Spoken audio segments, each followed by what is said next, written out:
जितका मोठा संघर्ष तितकं मोठं जीवन. आणि असं मोठं जीवन जगणारे, झुंजार असणारे, योद्धे असणारे, शूरवीर ही संत मंडळी, हे इतके शूर आहेत, तितकेच नम्र सुद्धा आहेत. काळ, प्रत्येक लाटेबरोबर काळ त्यांचं आयुष्य उद्ध्वस्त करणारा होता. प्रत्येक वादळानं त्यांचं अस्तित्व क्षणार्धात नष्ट करणारी वादळं या संतांच्या जीवनात आलेली होती. तरी अशा परिस्थितीमध्ये नम्रता, लीनता आणि त्या लीनतेमुळे त्यांचं जे अस्तित्व अबाधित राहिलं. फक्त अबाधितच नाही तर संपन्न बनलं, पूजनीय बनलं. आजही आपल्याला मार्गदर्शन पाहिजे असेल तर माऊली ज्ञानोबारायांची ज्ञानेश्वरी तुकोबांची गाथा, या वादळी जीवनातून घडलेली ही दोन तत्व, हे दोन तत्वज्ञ, तत्वचिंतक, दोन महात्मे, दोन संत, राष्ट्रपुरुष, राष्ट्रपुरुषच नव्हे तर संपूर्ण विश्वाला मार्गदर्शन करणारे हे विश्वगुरु आहेत. तुकोबाराय सांगतात की मनुष्याच्या जीवनामध्ये लीनतेचं महत्व. नम्र झाला भूता तेने कोंडले अनंत. नम्र झालेला देह, नम्र झालेलं मन या संपूर्ण विश्वाला ते सामावून घेऊ शकतं, किंबहुना ते घेतच. हे सांगणारे तुकोबाराय सांगतात, अग्नी माझी पडे धातू, लीन होऊनी राहे आतू. सोन्याची कसोटी जर बघितली, सोनार बाकीच्या किती गोष्टी तपासतो, पण पहिलं अग्नीचा चटका दिल्याशिवाय त्या दागिन्याला तो पारखत नाही. आणि जेव्हा अग्नीमध्ये सोनं पडतं तेव्हा ते अधिकाधिक शुद्ध होत जातं, उजळत जातं. का?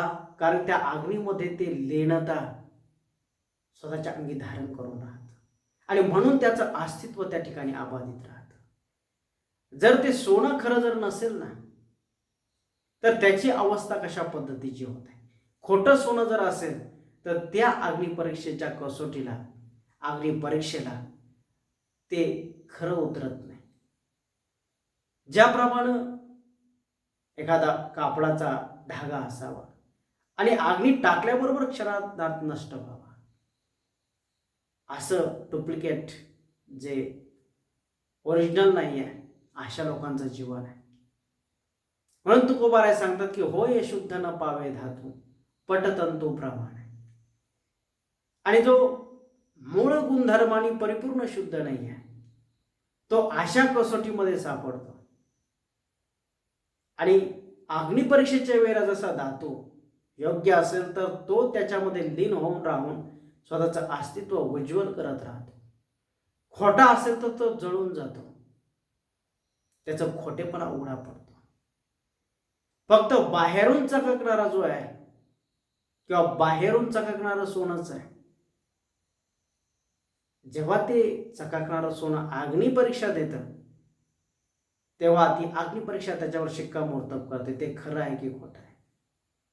आणि अशा परिस्थितीला तुकोबाराय सांगतात की बाह्य रंगाचे कारण मिथ्या अवघेची भूषण. मनुष्याच्या जीवनामध्ये गर्व, अभिमान, ताठा, अज्ञान या गोष्टी इतक्या घातक आहेत. आणि या सर्व गोष्टी आहेत लीनता, नम्रता या तत्वाच्या विरोधातल्या. अगदी विरुद्धार्थी शब्द म्हणून वापरलं तरी चालत आहे. कारण मी श्रेष्ठ आहे, गर्व आहे, अशा प्रवृत्ती असणाऱ्या व्यक्ती त्या गर्वानं, त्या ताठानं, त्या अज्ञानापोटी त्या स्वतःची प्रगती स्वीकारत नाही, इतरांचं कर्तृत्वाला ते मानत नाही. आपल्यापेक्षा कुणी श्रेष्ठ आहे हे त्यांना पटतही नाही, रुजतही नाही आणि त्यांना ती मान्यताही नसते.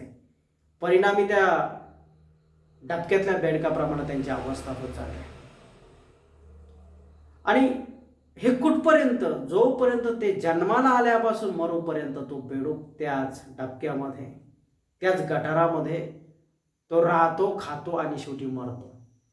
या तीनही अवस्थामध्ये हे तीनही गुण, गर्व, ताठा, अज्ञान, हे मरेपर्यंत त्याची पाठ सोडत नाही. त्याच्या जीवनाचा अविभाज्य भाग, त्याचा घात होईपर्यंत बनवून राहतात. तुकोबाराय पुन्हा एक अभंग देऊन एक सुंदर वचन वापरतात. महापुरे झाडे जाते तिथे लव्हाळी वाचते. महापुरामध्ये अनेक भले भले वृक्ष उन्मळून पाडतात, परंतु त्या ठिकाणी वाचणारा लव्हाळ फक्त एकच गोष्ट असते की नम्रता.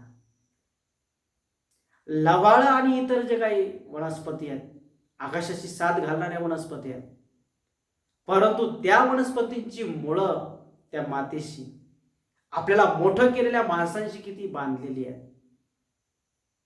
खरंच त्या ठिकाणी मातीचे की फक्त दगडच आहे, की माती नाही, आधार देणारे दगड नाही, नुसती सटकणारी वाळू आहे त्यांच्या मुळाशी. अशा व्यक्तींचा, अशा वृक्षांचा घात झाल्याशिवाय राहत नाही आहे. त्या नदीचा पूर त्यांना क्षणार्धात वाहून नेल्याशिवाय राहत नाही. आणि ते वाहून जाण्यासाठी दोन घटक जबाबदार आहेत, ना ते त्या मातीशी, माणसांशी बांधलेले आहेत, किंवा ते ज्याच्याशी बांधलेले ते परिपूर्ण माणसं नाही आहेत, माती नाही आहे. त्या ठिकाणी त्यांची गुणवत्ता कुठंतरी ढासळलेली आहे, अस्तित्व त्यांचं नाही आहे. दिसणारा असेल परंतु असणारं अस्तित्व त्या ठिकाणी नाही आहे, म्हणून त्या मुळांना आधार नाही.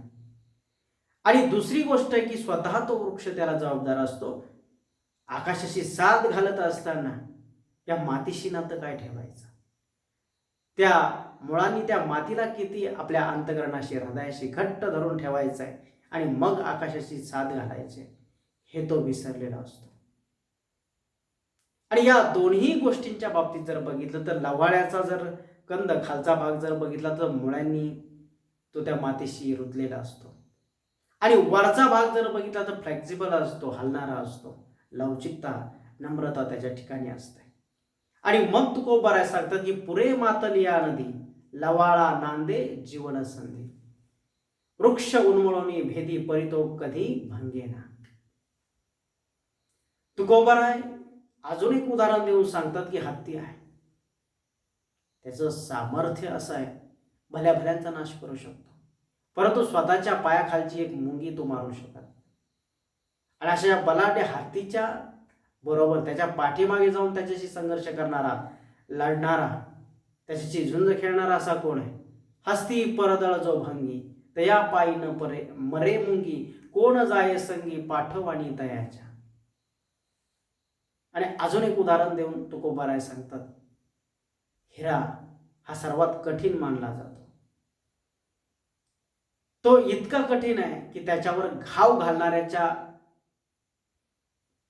मध्ये, किंवा जेव्हा हातोडा आणि आयरन या दोघांच्या माध्यमातून त्याच्यावर घाव घातला जातो तर तो आयरनीत जातो. त्याचं सामर्थ्य तितकं आहे.